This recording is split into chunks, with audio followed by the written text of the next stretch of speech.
Halo, assalamualaikum warahmatullahi wabarakatuh. Perkenalkan, nama saya Juliet Risa dari semester 4 non-reguler. Nah, di sini saya melanjutkan video hasil baca saya bagian chapter 10 dari buku The Honest About the Honesty. Nah, di sini membahas tentang pandangan yang unik dan cukup mengejutkan dari Early. Nah, orang-orang tidak cukup banyak untuk berbuat curang, tentu, tapi ini bukan berarti Early mendorong kita untuk curang lebih banyak. Nah, sebaliknya pertanyaan ini menjadi pintu masuk untuk memahami bahwa sebagian besar manusia masih memiliki batas moral yang kuat. Bahkan ketika diberi kesempatan untuk curang, mereka tetap menahan diri. Dalam eksperimen-eksperimen yang dilakukan Early, terlihat banyak orang memang tergoda untuk melakukan kecurangan, namun mereka melakukan hanya dalam sekedar yang kecil. Mereka tidak mengambil keuntungan sebanyak-banyaknya, tapi hanya cukup untuk tetap bisa melihat diri mereka sebagai orang baik. Nah, hal ini menunjukkan bahwa orang bersalah dan nilai-nilai moral masih memainkan peran besar dalam mengambil keputusan.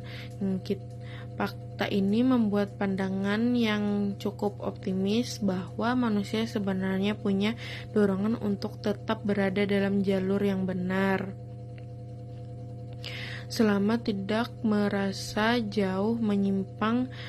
Kita seperti hidup dalam batas moral yang fleksibel. Sedikit melanggar mungkin terasa wajar, tapi melangkah terlalu jauh akan membuat kita merasa tidak nyaman. Nah, disinilah suasana hati dan norma sosial bekerja menjadi rem alami dalam diri kita. Early menunjukkan bahwa potensi untuk membuat curang sebenarnya lebih besar yang kita bayangkan jika lingkungan sosial, sistem kerja, dan budaya yang kita bangun bisa memperkuat komitmen dan kejujuran. Nah, maka masyarakat pun bisa menjadi lebih sehat secara moral selain bergantung pada kontrol eksternal. Nah, seperti hukum atau penguasa, kita juga bisa mengandalkan dorongan internal yang dimiliki setiap individu. Nah, di sini kesimpulan dari video ini, meskipun kecurangan tetap terjadi di sekitar kita, kenyataannya bahwa tidak maksimal peluang untuk curang adalah tanda positif.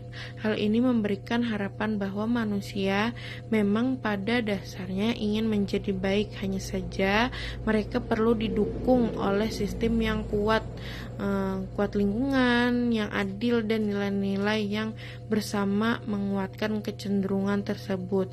Nah, demikian dari saya yang dapat saya sampaikan. Wassalamualaikum warahmatullahi wabarakatuh.